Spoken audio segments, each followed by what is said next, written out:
Oi, tudo bem? Hoje a gente está aqui com a Nádia Luzia Serioli.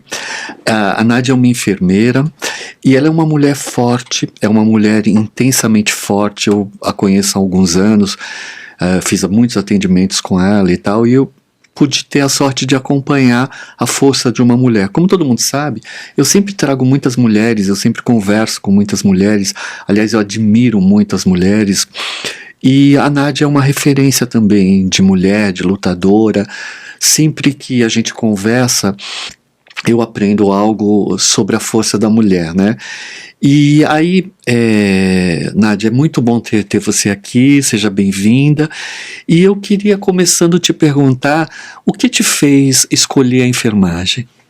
Tudo bom? Tudo. Agradeço muito o convite. Claro que baixa um pouquinho de ansiedade aqui, mas estou entre amigos, né? Está entre amigos e amigos muito queridos.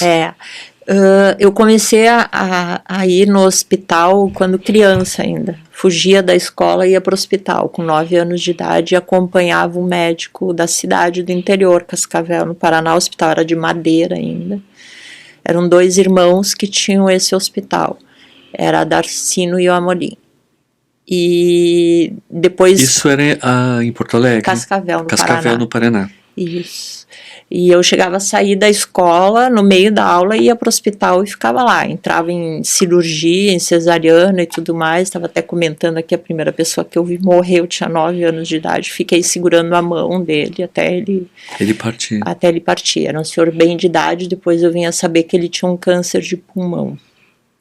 Na época eu nem sabia, eu só sabia que ele estava partindo. E aos 9 anos, a morte dele não te assustou? Em nada.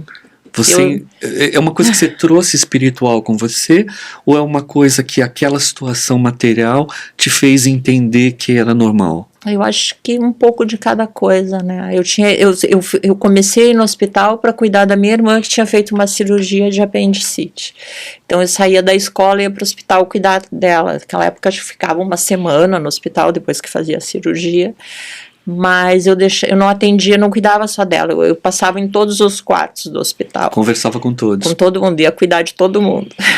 Entendi. Então acho que aí começou, assim. Depois teve uma época que achei que eu queria fazer medicina, não passei no primeiro vestibular, tentei a enfermagem, comecei e falei, não, eu quero ser enfermeira, me apaixonei. Hoje em dia você não exerce exatamente essa função, né, de enfermeira? Não, hoje eu trabalho na indústria de material médico hospitalar. Na verdade já tem 20 anos que eu trabalho na indústria, ou melhor, 26 agora. E como é esse trabalho? Eu coordeno uma equipe. A gente faz venda, uma venda bastante técnica, porque é na área de hemodinâmica, onde trata o coração por catéter, não por cirurgia, né?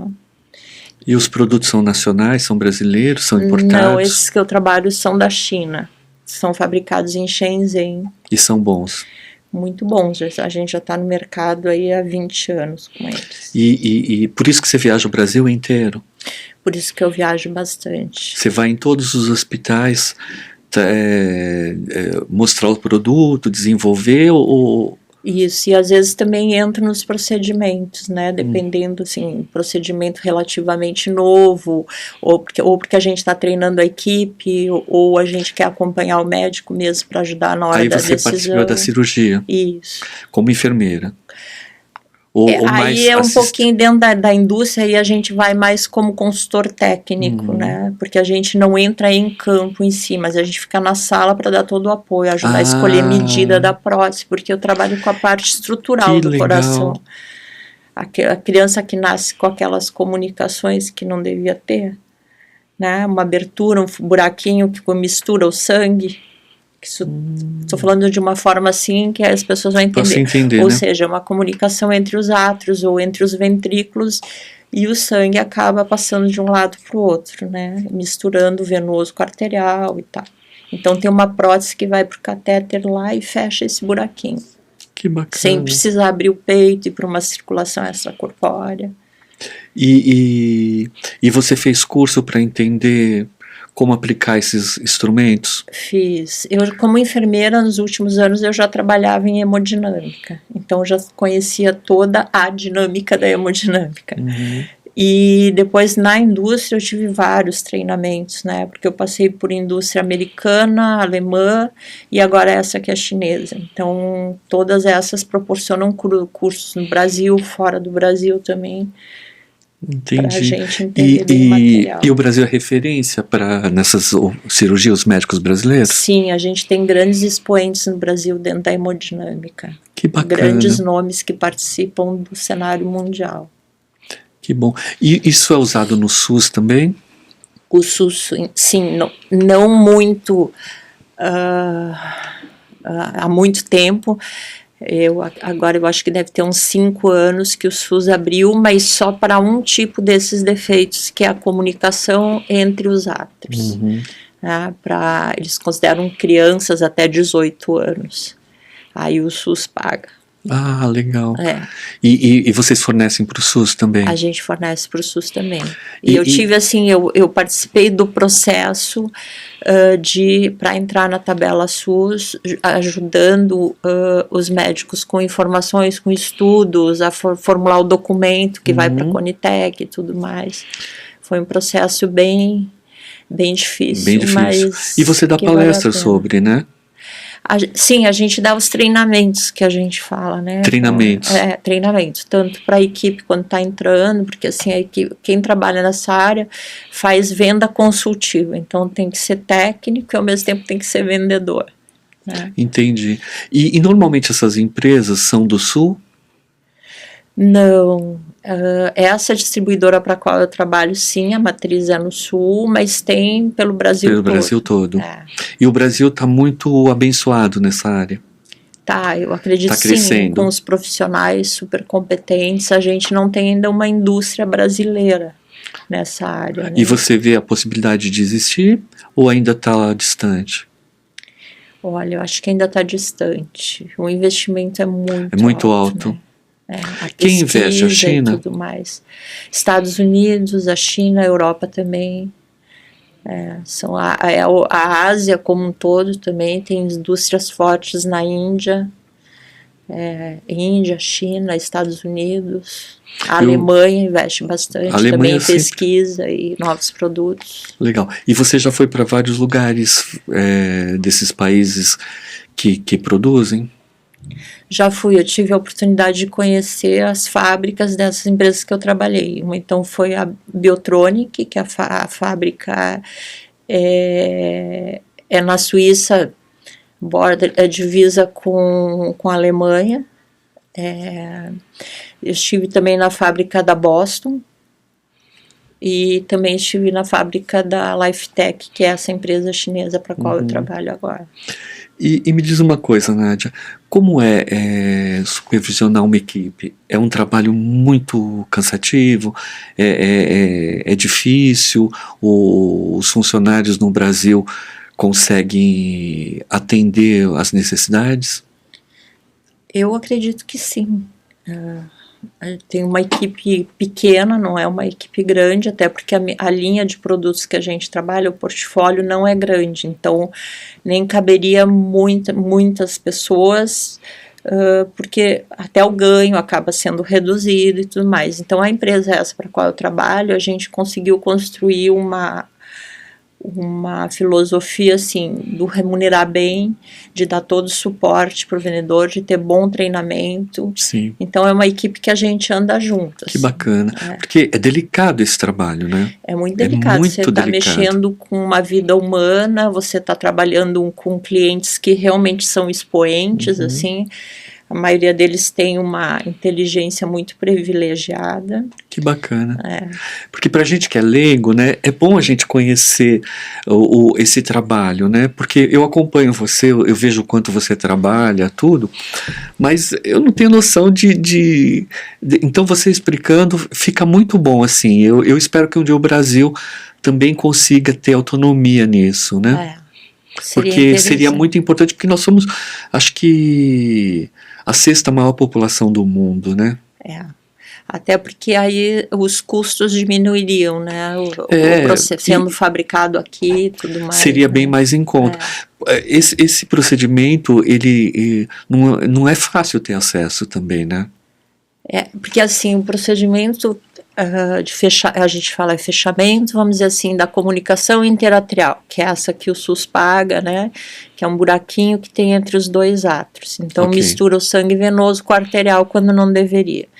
Isso pode interferir no crescimento da criança, pode dar uma hipertensão pulmonar e pode se arrastar para a vida toda. Entendi. Tanto é que a gente trata até adultos e tudo mais. Mas assim, o procedimento em si você demanda de ter em a sala de hemodinâmica, você tem que ter o anestesista, tem que ter um ecografista com um aparelho que faça eco transesofágico, que é o que vai guiar o procedimento. O médico, obviamente, habilitado para fazer, e toda a equipe de suporte dentro da sala de hemodinâmica. Né? Que bacana. Voltando um pouquinho para a tua infância, você acha que aos 9 anos, quando você começou a frequentar o hospital por conta dos seus doentes, da familiares, né? Sim. Você acha que era uma coisa do teu destino? Espiritualmente falando, você sente? Como é que você vê a espiritualidade nas suas escolhas? Então, eu tenho uma situação bem forte, talvez até me emocione um pouco aqui contando. Toma água, fique em paz. A emoção é a melhor coisa que a gente pode ter. Não se preocupe. Eu frequentava o hospital quando criança e depois um dos irmãos, esse com quem eu entrava nas cirurgias e tudo, era o Amantino e o Ardarcino Amorim, sobrenome. Ele faleceu, ele pilotava o próprio avião, era uma pessoa super arrojada, já naquela pilotava o próprio avião, ia para fazenda no Mato Grosso e tal, e ele morreu num acidente de avião. Ah, tadinho. Aí eu parei, fui mais um tempo no hospital, ficava com o irmão dele, que era o Adarcino, que era pediatra, e esse outro era médico geral. E eu fiquei sem ir para o hospital. Quando eu entrei na faculdade de enfermagem, no meu primeiro dia de estágio, aí, claro, você faz 1 ano, 6 meses, só aquelas cadeiras teóricas e tal, e depois vai para o estágio. Então, eu estava falando que no meu primeiro dia de estágio de enfermagem, eu não me lembro se era médico cirúrgico, o que era. Eu sei que eu passei num quarto e eu fui chamar a professora, porque eu disse, eu entrei na faculdade com 17 anos, então era super nova ainda. Falei, Mariko, ela era uma japonesa, a paciente do quarto tal tá morrendo. Com 17 anos? Porque era a mesma cena que eu tinha visto com 9 anos de idade. E era realmente, só que era uma paciente super jovem, com câncer de pulmão, ela tinha 23 anos, e tinha todo um histórico de família, tinha uma coisa genética, com a tendência a ter esse câncer de pulmão. E foi assim, então eu acho que realmente eu vinha sendo preparada para atuar nessa área. E ali, aos 17 anos, quando você viu essa segunda cena, caiu alguma ficha que era esse o caminho, ou ali te assustou um pouco? Não me assustou, acho que só me emocionou, assim como agora, né? Sim. E a cena foi super bonita, porque ela estava naquela respiração que a gente chama de Cheyne-Stokes, que é uma respiração terminal mesmo, isso eu fui aprender na faculdade, que era que mesmo que eu tinha visto quando criança, e a professora, ela era super espiritualizada, ela pegou a mão da paciente, falou o nome da paciente, disse, você crê em Deus, então deixa ele ser teu salvador. E a pessoa faleceu. Ele foi embora, assim, tranquilamente. Em paz. Ali quando você viu essa cena? Eu vi, eu estava junto, sim, porque eu chamei a professora e fiquei junto. Você ficou junto. Aí quando você viu isso, você percebeu a espiritualidade e a dor caminhando junta? Acho que sim. Porque você é uma pessoa muito espiritualizada. Né? Eu vejo você uma pessoa muito espiritualizada. Quantas vezes você precisou, em momentos de cirurgia, enquanto você exercia a enfermagem, você usou a sua fé? Ou sempre foi técnica? Acho que eu usei sempre. A espiritualidade, para quem sente amor pelo próximo, é fundamental, né? Eu acho que sempre, assim, internamente, parece estar sempre com uma oração por aquela pessoa. Você fez muitas cirurgias com médicos, acompanhou muito? Muitas. Por exemplo, quando tem um médico, vamos supor que o médico ele é meio cético em relação à espiritualidade, você conseguia perceber nesse médico, mesmo ele sendo cético, a mão de Deus ali, na hora que ele fazia a cirurgia? Entende? Sim, é quase impossível para mim separar isso, assim, né? E na área de hemodinâmica, a gente é muito próximo o limiar com a morte, porque é coração, né? Você está tratando coração. E teve época de hemodinâmica que era infarto agudo, paciente que chegava infartando e tudo Entendi. mais. Então a morte sempre esteve muito presente, assim. E aí a gente adquire algumas armas para lidar, né? Para conviver com isso, né? Algumas são a ironia, o sarcasmo, aquele humor negro que eu tenho e eu sei.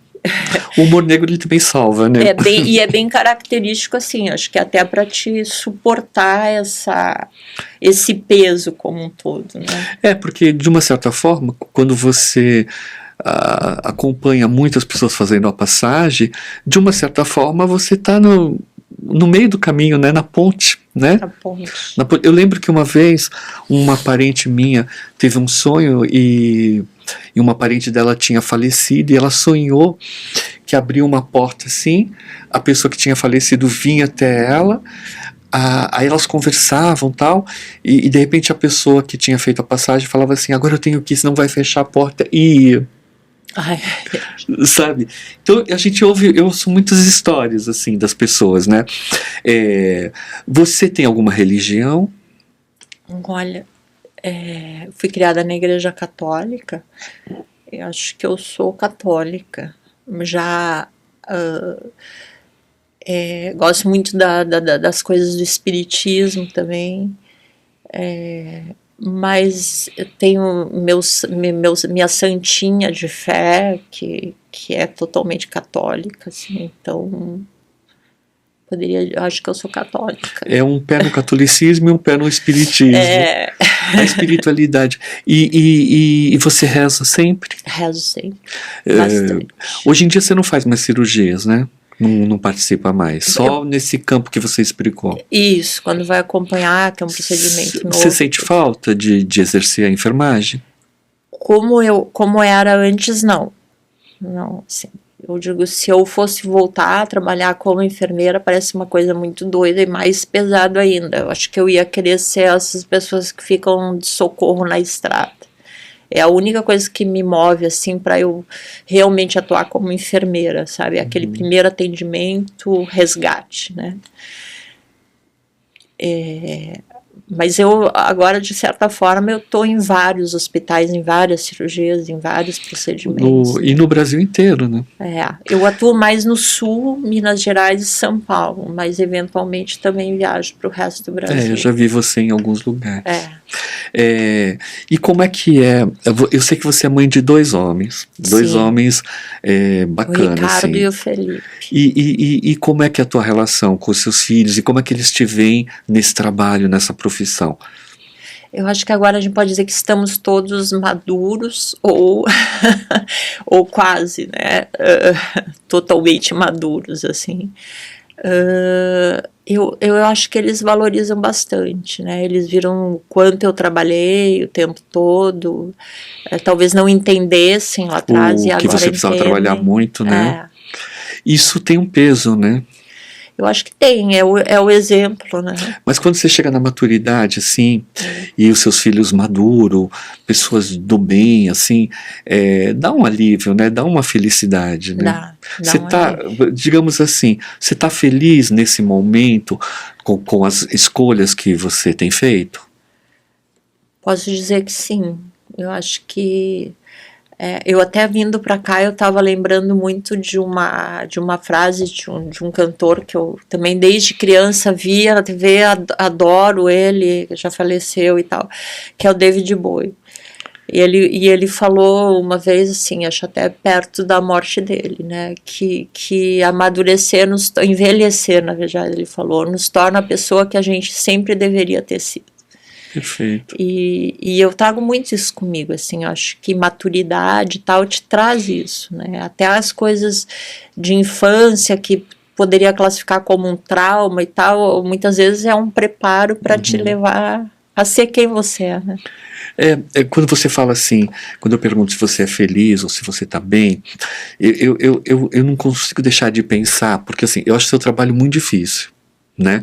Quando você lida com a vida e com a morte dentro de um centro cirúrgico, não é um processo fácil, não é todo mundo que tem essa habilidade. Tem pessoas que têm medo de sangue, disso, daquilo. Com isso, você conseguiu ter uma leitura da morte muito interessante, né? E tem a sua espiritualidade. O brasileiro, ele é um meio católico, meio espírita, de uma certa forma, principalmente quem vem do sul, né? O sul tem muito essa ligação, me parece. O que te falta conhecer que você ainda não conhece nessa área? Você diz da espiritualidade? Não, da espiritualidade e da enfermagem, desse trabalho. Tem alguma área que você gostaria de ir, de trabalhar, de conhecer, de estudar ainda? Tem uma coisa hoje que a gente não pode fugir, não tem como, que é a inteligência artificial, né? Que é uma loucura, assim, e eu consigo dimensionar, acho que um átomo do que realmente vai significar, e talvez eu nem veja toda essa evolução dentro da área da saúde, dentro das possibilidades do atendimento de uma pessoa que está doente, grave ou menos grave, né? É uma infinidade de possibilidades que, assim, que realmente parece que quando eu começo a pensar nisso não cabe de que tão bacana. Grande é. Então você enxerga que a inteligência vai trazer muita cura para a saúde? Eu acho que vai, com certeza. Já tem muitos cursos na sua área? Tem muita coisa acontecendo. Você já está buscando algum? Muita coisa acontecendo, tem hospitais que já têm robôs circulando, aqui no Brasil mesmo, robôs circulando dentro de UTI, além da visita médica, o robô faz uma reavaliação e vai passando todas as informações. Hospitais onde, por exemplo, a separar os medicamentos que vão para os pacientes, é tudo já feito por inteligência artificial, já tudo robotizado, assim. Eu tenho um pouco medo, meus filhos que dão risada quando eu digo, eu tenho só medo da inteligência artificial quando bota naqueles corpos humanoides, sabe? Eu tenho muito medo, assim, eu acho que lembra dos filmes, né, que a gente já viu, mas daqui a pouco cada um vai ter um robôzinho dentro de casa, então? Não é nem de abdução, aqueles que é tipo eu robô, esses, a máquina, sabe? Sim. A máquina se rebelar, né, mas eu acho que daqui a pouco todo mundo vai ter um robô desse dentro de casa. Bom, já tem uma enceradeira, né? Já tem vários, né? É bem legal. E o amor na tua vida, como funciona? No momento... Você está esperando? Eu estou amando as pessoas. Aprendendo cada dia a amar, né? Porque a gente... não é fácil, né? Amar as pessoas em geral. Você acha difícil? Você diz no campo afetivo, né? Não, eu digo até no geral mesmo, né? Porque eu acho assim, a maturidade tem me dado isso, tolerância, que talvez eu não fosse muito tolerante, assim, é uma das coisas que eu sinto que eu tenho muito mais agora, né? E você ainda tem pique para se relacionar, tem vontade? Ou se aparecer uma pessoa adequada para você, ok? Sim, eu acho que todo mundo... tem isso, assim. O fato de você ser uma mulher muito vitoriosa dentro da sua área, trabalhadora, que os seus filhos te respeitam, as pessoas que estão em volta te respeitam, você é muito respeitada. Você acha que assusta os homens? Já parou para pensar? Os homens fracos, talvez, né? Não sei porque, eu acho até meio prepotente pensar dessa forma, sabe? Entendi. Eu tenho uma coisa, outro dia eu te contei que eu fui para Paulista com as minhas aquarelas para vender. Aí eu falei, Felipe, no começo, e falei pro Ricardo também, meus filhos, no começo eu tava de pé do lado das aquarelas, ainda bem que eu levei um banquinho, as pessoas estavam olhando mais para mim do que para minha arte, né? Aí ele falou, mãe, vamos considerar que tu é uma pessoa exótica. Falou assim, então, se for para assustar os outros, eu já assusto pelo tamanho, né? Mas quando eu digo assustar, assim, né? Eu acho que ainda uma boa parte dos homens ainda tem muita dificuldade de lidar com mulheres fortes, né? Mudou bastante, óbvio que a vida mudou. Mas você é uma mulher forte com opinião, né? Tirando os seus momentos de crises que todos nós temos, né? E você evoluiu muito nos últimos anos e eu acompanhei, né? Você faz parte da minha história. Eu gosto de fazer, porque, assim, eu gosto de ver a evolução das pessoas, e você é uma pessoa bacana, mas às vezes eu fico pensando assim, eu falo, é uma mulher tão linda, tão bonita, tão bacana, tão forte, né, e tal, e eu já te falei várias vezes, o homem para ficar com você tem que ser um cara bacana mesmo, tem que estar num nível legal de comunicação, de sabedoria, porque você hoje, talvez você esteja um pouco tímida aqui, mas você é uma pessoa extremamente inteligente, trabalha numa área que por isso que eu trago as mulheres para falar, para conversar, porque eu admiro profundamente essa questão da modernidade, do que vai ser no futuro, das cirurgias, que nem eu fiz com uma ginecologista, tá todo mundo vindo me perguntar sobre ela, sobre as coisas que ela falou, todo mundo falando de tirar o útero e tal, quer dizer, sim, porque a saúde, ela tá ligada à espiritualidade também. Se você estiver muito doente, a sua espiritualidade, ela funciona de uma forma diferente. Se você está bem, ela funciona de uma forma mais leve, né? A lei da atração, a lei do desejo, né? E para você tem que ser uma pessoa forte e intensa, porque você é uma pessoa intensa, né? Você trabalha muito. Às vezes a gente faz umas consultas, eu e você à noite, assim, e eu vejo você chegar um pouco cansada, mas 5 minutos que a gente está conversando, parece que seu cansaço some, né? Porque muito é o nosso pensamento, né? A gente existe porque pensa porque existe, né? Você tem se reinventado muito?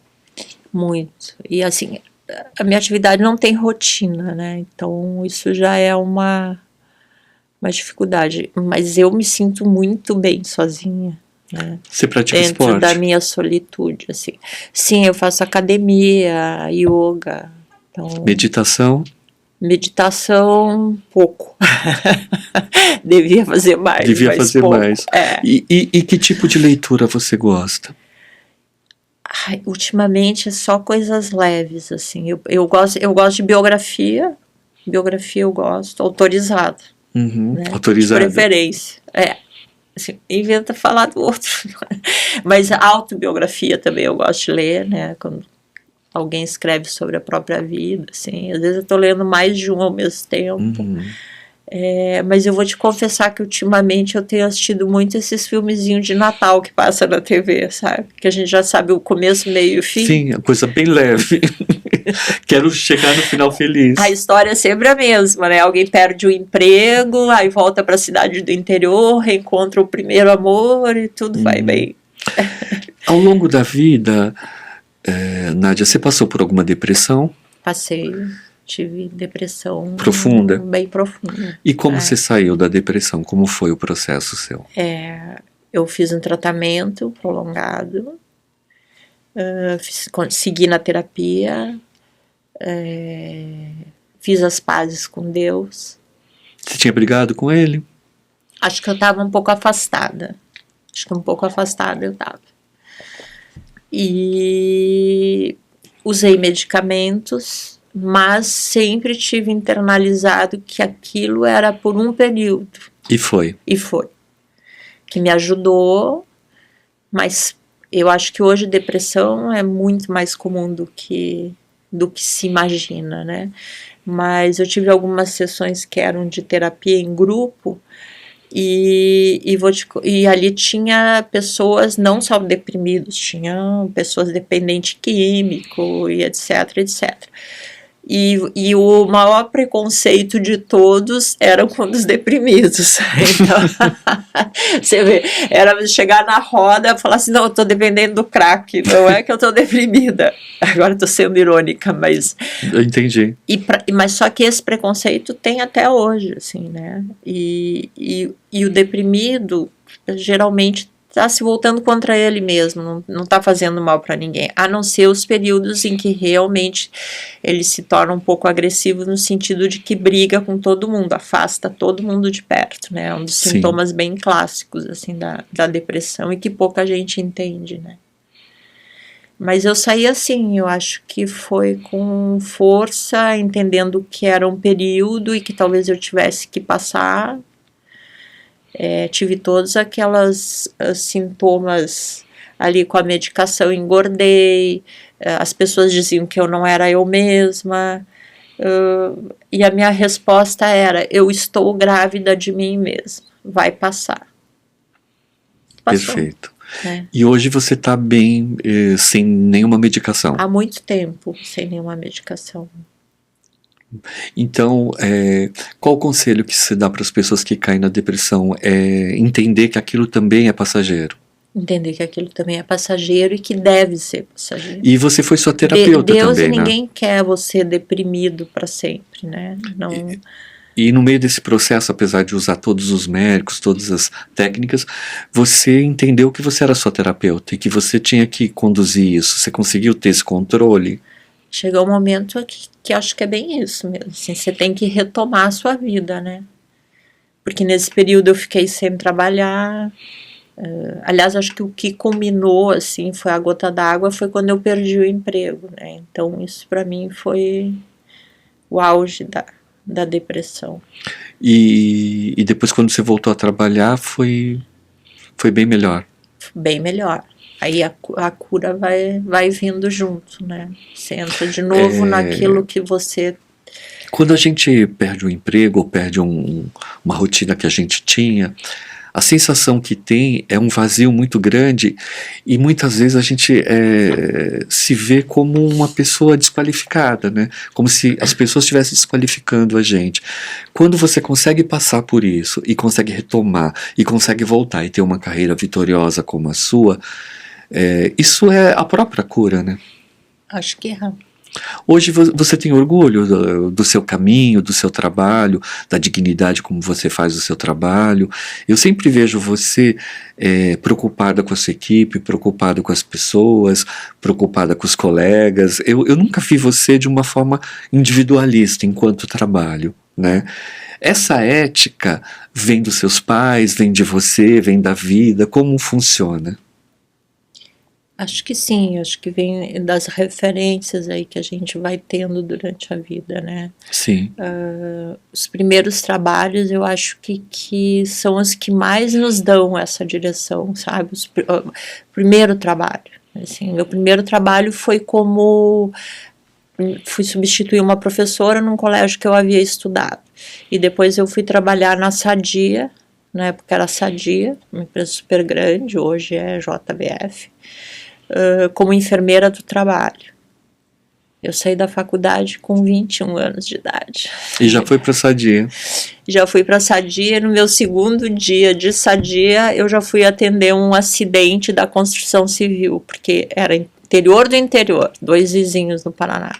Então eles tinham construção civil, fomento, que é onde faz ração, a criação de aves, o abate de aves,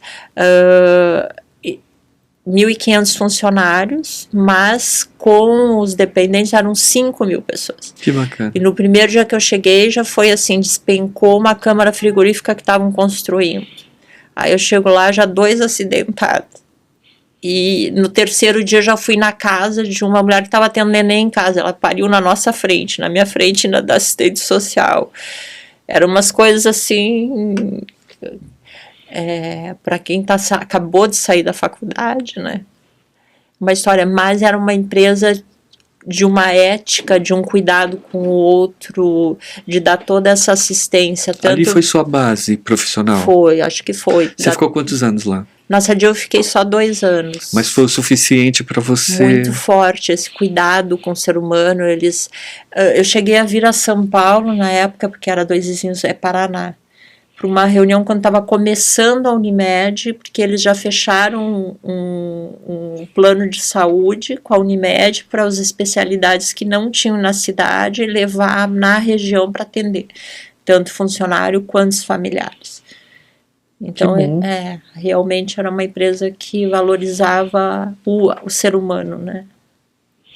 Perfeito. E depois disso você foi para onde? Depois disso eu passei Não passei. Eu fui trabalhar num hospital, Odair Pedroso, em Cotia. Que aí eu mudei para São Paulo, casei, mudei para São Paulo, tinha um neném pequeno. Esse hospital é um hospital que forma médico generalista, uma coisa que já está ligado com a USP de saúde pública. Entendi. Mas é em Cotia e é um hospital escola e tal. Eu trabalhava no centro de saúde desse hospital. Bacana. Depois trabalhei um período em Pirituba, eu fiz um concurso público em Pirituba na emergência. Aí um hospital bastante grande, Hospital público. Hospital público. E aí chegou uma época, ninguém queria... Aí eu já estava grávida do meu segundo filho. Ninguém queria assumir a pediatria da emergência pediátrica. Eu falei, ninguém quer assumir, eu vou, mesmo estando grávida. Na emergência desse hospital, a gente fazia, no geral, de 800 a 1.000 atendimentos dia. Nossa. É uma porta de entrada gigante, né? Tanto de adulto quanto criança. Então, também foi uma escola forte, mas uma outra visão, né? Uhum. E tudo tinha que ter muito amor, muita espiritualidade, porque era um excesso de trabalho, né? É um excesso de trabalho. Ali em Pirituba era um excesso, é uma questão assim, a diferença econômica, social, muito forte, muito grande, né? Um povo mais simples, né? Pessoal mais simples, considerado na época periferia de São Paulo. Né? Hoje Pirituba é um bairro um pouco mais evoluído, ele cresceu bastante. Tem bastante, inclusive ele tem SUS que é modelo, né? Então, cresceu muito. Ali o hospital de Pirituba, ele era quase encostado numa rodovia, assim, então ele era bem periferia mesmo. Uhum. O SUS em São Paulo, ele costuma ter bons lugares, né? Costuma, a pena é o tamanho da fila, né? É o que eu falo, se pudesse atender todo mundo, não precisaria nem de convênio, né? Não precisaria nem de convênio. Porque eu acho o SUS, assim, quando você consegue ter sorte, é bom, porque você chega na hora certa. O problema é que eles nem sempre dão conta de todo mundo, né? Quando fazem essa... A questão é o volume mesmo, mas o atendimento, os hospitais que a gente trabalha, pelo menos assim, o atendimento é excelente, né? Eu atendo gente do mundo inteiro, do Brasil inteiro, Nádia, e assim, eu sempre pergunto para as pessoas como que é a saúde aí. Em muitas cidades, a saúde dá conta. Eu vejo que cidades menores assim, é bom dar conta e tal. São Paulo é um país, né? São Paulo é um país. São Paulo tem mais população que Portugal, por exemplo. Né? Então, loucura, né? A gente conseguir manter de pé é muito interessante. Eu sempre falei que o SUS deveria ter uma ajuda das pessoas, assim, a gente usar o SUS e pagar pequenas taxas, nada muito absurdo, para tentar manter a qualidade, tentar atender todo mundo. Eu acho que seria tão incrível, né? São Paulo tem esse projeto, eu não posso entrar em detalhes, nem estou falando aqui como uma especialista nisso, mas o estado de São Paulo fez uma tabela SUS paulista. Fez. Exato. E leva para hospitais que não atendem SUS atenderem e paga diferenciado, exatamente para diminuir as filas. Então tem algumas iniciativas assim pelo Brasil afora que são bem interessantes. Que legal. E você, na área da saúde, você vê a saúde do Brasil, que ela tem tendência a melhorar muito, a conseguir dar conta em algum momento de todo mundo? Nossa, ou é muito difícil? É difícil ainda, né? É muito difícil, né? Porque o Brasil são vários Brasis, né? É como você falou, lugares que dão conta, outros não. cada lugar tem uma cultura, tem um tipo de política, então... Porque os profissionais brasileiros, eles são extraordinários, né? Olha, dentro da área que eu trabalho, que eu posso falar com mais propriedade, assim, realmente, são muito bons. E, assim, são profissionais que estudam 6 anos de faculdade, aí fazem 2 de residência, clínica médica, 2 de cardiologia, mais 2 de hemodinâmica. Então, além dos 6 da faculdade, mais 6 para se tornar um hemodinamicista. Não é um caminho... É um caminho longo, né? Que acho que ninguém vai trilhar isso para depois, eu vou ser bem mais ou menos. Né? Entendi. Mas eu digo assim, no campo de bons profissionais, a gente tem muito bom médico, né? Tem muito bom médico. Eu acho a enfermeira o coração do hospital, né? Eu acho a enfermeira, às vezes, até mais importante que o médico. Porque ela cuida, ela trata, ela faz os curativos, ela conversa, ela faz terapia, às vezes, quando ela tem tempo e tal. Porque o Brasil, ele tem essa coisa da comunicação, né? Tem. Não é... qualquer lugar que você vá, sempre você vai encontrar alguém para conversar, para dialogar. Se pega uma Uber, você conversa. Se você vai no hospital, você conversa. Você vai no ponto de ônibus, você fica amigo da pessoa que está esperando o ônibus. É sempre... A gente tem essa interação, na fila né? do supermercado, na fila do supermercado. Assim, eu adoro, assim. Eu gosto. Quando eu digo que no Brasil a gente não faz supermercado, a gente passeia. Né? Eu gosto de mercado, assim. Eu sou aquele que leva a lente de aumento porque eu leio tudo que eu compro. Eu gosto, assim. Agora, mudando um pouquinho de assunto, e o que você espera para você? Quais são seus projetos para o futuro? Você pretende se aposentar? Você pretende continuar muito tempo trabalhando? Você tem uma vontade de fazer outra coisa? Então, eu estou voltando aos poucos à questão da arte, né? Que é pintar, voltando para minhas telas. Ainda não vejo isso como uma atividade principal ou única. Né? Acho que ainda dentro do que eu faço eu estou muito ligada ainda, assim, não me vejo parando total, mas sim, penso na minha aposentadoria e tudo mais. E depois de se aposentar, você pensa em continuar pintando? Sim, porque que não é aquele pensar na aposentadoria, agora eu vou parar, não vou fazer nada, porque eu acho que quando você faz isso mesmo, você está fadado à morte, assim. Vai morrer daqui a pouco. Porque está projetando tudo que eu gostaria de fazer para depois que eu me aposentar, né? Tem muito essa visão. A minha questão do me aposentar, eu acho que é mais no sentido de eu fazer aquilo que eu gosto e com mais tranquilidade. Entende? Com talvez mais ter uma base financeira que eu possa continuar fazendo, mas com tranquilidade. Mas você é uma pessoa muito organizada, né? Você está plantando as coisas e isso, de uma certa forma, vai ser muito importante para o teu futuro. Eu vejo você sempre uma pessoa organizada, se precavendo para o futuro. E eu achei muito interessante a sua arte, né? Porque eu sempre tive muito na área da saúde, sempre uma mulher. Hoje eu acho que você está muito mais doce, assim, do que antes. Não que você não fosse doce antes, mas você está muito mais humana. Antes você também era humana, mas você tinha uma tristeza na alma que eu sentia. Hoje, essa tristeza desapareceu e eu vejo você uma pessoa muito mais equilibrada. Né? E vejo também a sua relação com seus filhos, a sua relação com o teu futuro, a sua expectativa. E quando eu vi você ir para Paulista, levar sua obra, querer fazer esse trabalho, eu achei fantástico, assim. Você quebrou seus paradigmas, né? Eu acho que os desafios, assim, você perguntou se tem muitos desafios, assim. O ano passado teve uma época que eu tava me sentindo com muito medo até de fazer coisas físicas, né? Algum tipo de atividade física, até mesmo andar de bicicleta. Não, mas se me atropelar, não aqui em São Paulo, que eu não vou andar de bicicleta, só se for dentro do parque, mas em outros lugares. Aí eu meio que me desafiei e fui pro jiu-jitsu. Falei, eu preciso de algo diferente que porque eu não gosto desse contato corporal, e foi muito bom. Eu fiz por um período, agora deu um tempo, porque eu me lesionei várias vezes.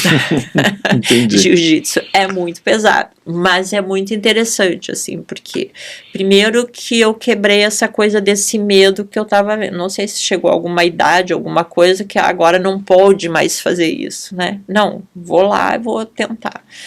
Foi bem desafiador e foi bem importante.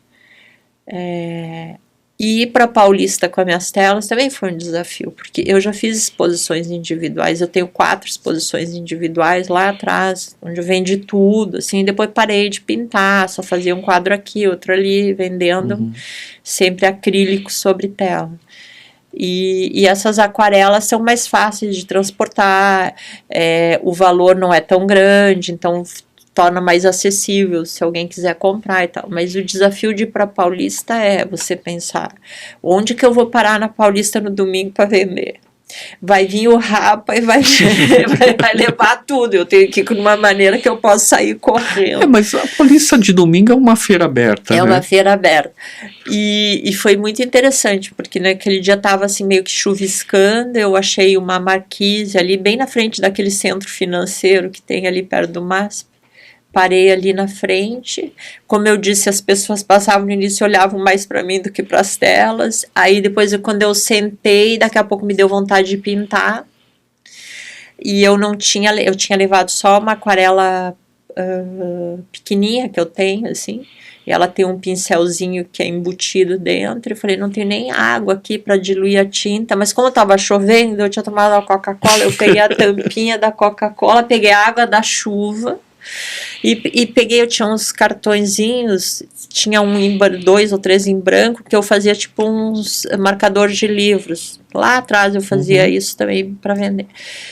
E comecei a pintar ali. Até eu tô numa fase que eu tô chamando de praiana, né? Porque eu tô pintando só cadeiras de praia, guarda-sol e tal. E aí as pessoas começaram a parar para olhar.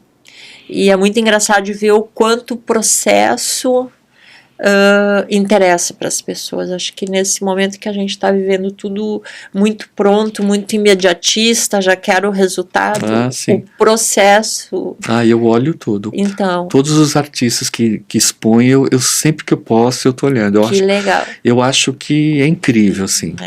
E as crianças também vinham conversar.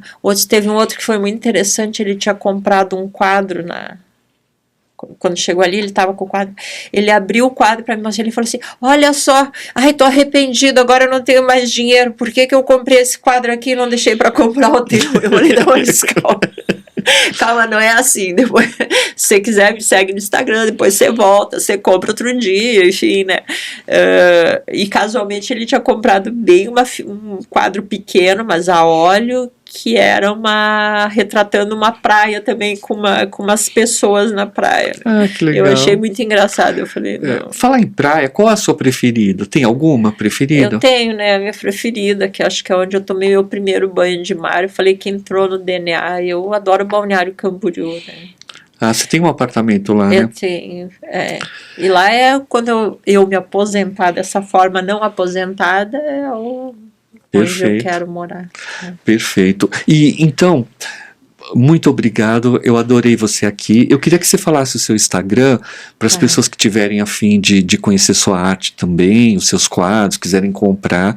Você pode passar? Posso, o de arte é Nádia T. Serioli. Com a letra T, que é o sobrenome da minha mãe, que é Torstenberg, mas ele está abreviado, para não ficar muito longo. Perfeito.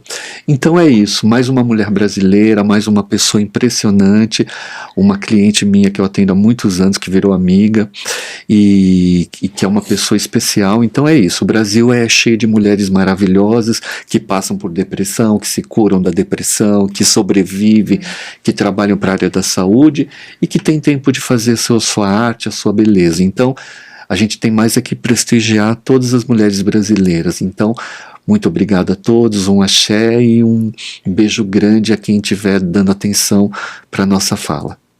Obrigada.